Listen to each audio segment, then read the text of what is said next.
Macho John Madden in El Diamante, Mexico, next to a very important carretera or interstate highway in Mexico, along the east coast of Mexico that leads from the United States down to Central America.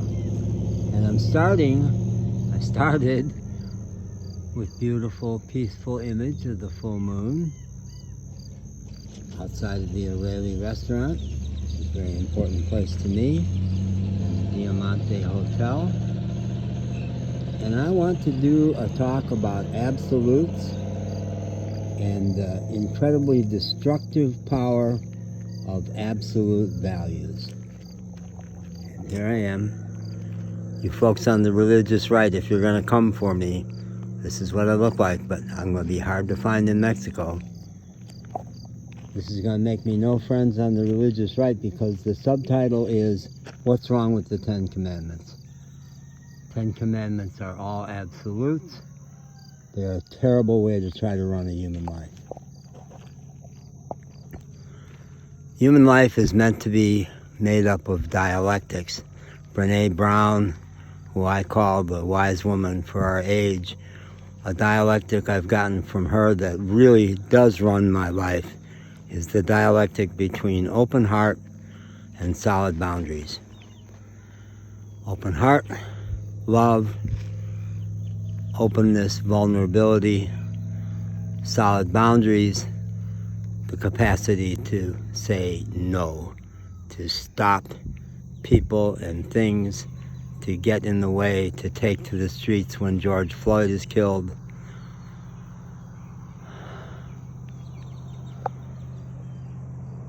I'd love to know what star that is. There's a pickup truck on the carretera. Huge trucks. We may be able to enjoy the violence of a huge truck coming down this road because lots of them do. This sounds like a big truck.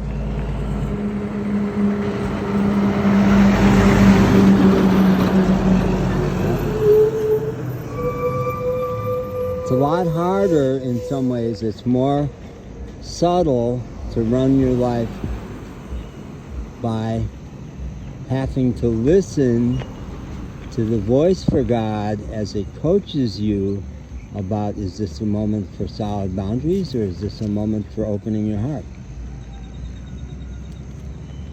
God is capable of tremendous violence because when God has a plan for your life, and always does, I don't say he, the force, the matrix, life, I like to say life. And so non-violence as a policy, as a guide for your life, it can be a great guide for your life. It's a good thing, but don't take it as an absolute. There is a time to punch your racist neighbor so that your black friend doesn't go to jail. There is a time, and there was for me about 7 days ago, to kill a dog.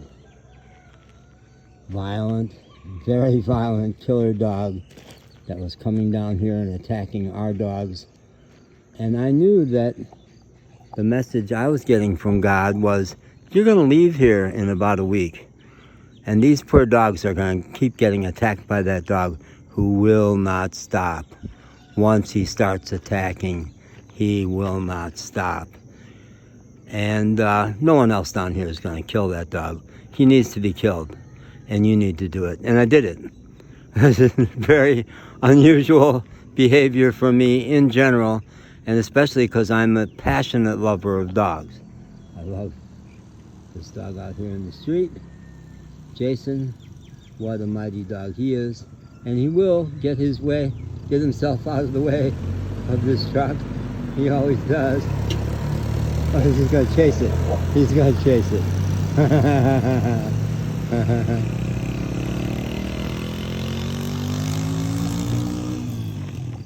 God took some really violent action with me just a little over 2.5 months ago, not quite 3 months ago, right before I got here to El Diamante, God stripped away from me 2 dogs that I loved very passionately and never would have voluntarily let go of, especially my dog Magic, who had been with me for almost 1.5 years and was the best dog of my life, one of the best dogs on the planet. The story is told elsewhere of how it happened, but over the course of one horrific day, the dog Bear, who had been with me for 3 months, got taken from me, and then 3 days later, Magic was taken from me. Perhaps one of the most heartbreaking events of my life. In the course of 3 years of nonstop travel through the U.S. and now Mexico, I've given up everything I had. I don't have one possession that I had 3 years ago. But the hardest was Magic, because what a gorgeous dog he was. And I had to grieve. Doesn't mean you can't grieve. Again, a dialectic: acceptance, surrender, and grieving, because on a human level it feels so painful. And I still grieve the loss of Magic. And I've come to understand that it was a time in my life where I need to be nimble. I need to be mobile. I need to be able to jump into cabs and buses. I need to be able to meet with people on the spur of the moment and not have to figure out what to do with the dog. It's right. My life is better in so many ways. This 2.5 months of being carless, because my car has been broken down here the whole time, would not have been possible. I could not have done this 2.5 months with Magic, and I never would have come to love Mufafa and Jason and Easy, my little 3-dog pack down here. Magic wouldn't have allowed that. No, because Magic wanted to be my man, and he was. But I love these dogs so much, and I was meant to be their man for a while here, so that I could rid this pueblo of that dog. And one part of the mission I feel like I'm receiving from God is, before I leave, I have to convince somebody to pet each of these 3 dogs, because street dogs in Mexico don't get touched, and these dogs love being touched. Part of why they worship me, follow me around everywhere, sleep under my car, is because I touch them. Oh God, they want to be touched. And part of what's been breaking my heart this week is the notion that there might not be. But I think if I do this right, I can find somebody, at least one person, who will pet each of them. So I'm going to wrap this there. I'm going to go back to the full moon and go back to a peaceful image and install some peace in myself. In about a half an hour, me and these dogs are going to go for a long walk.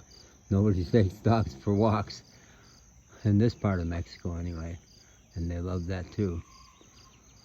So, thank you, God. In terms of dialectics, I'm going to let go of saying dialectics.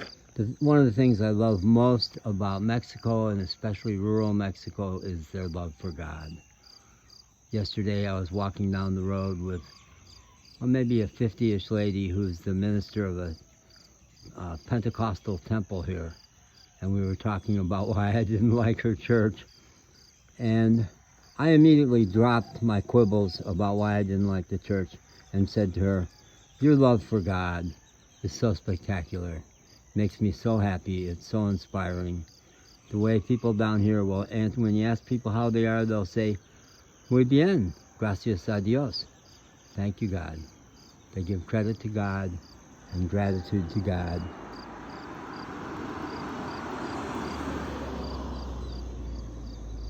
And that's the way I want to live my life. I guess if there's any absolute, maybe that's the one absolute, is love for God.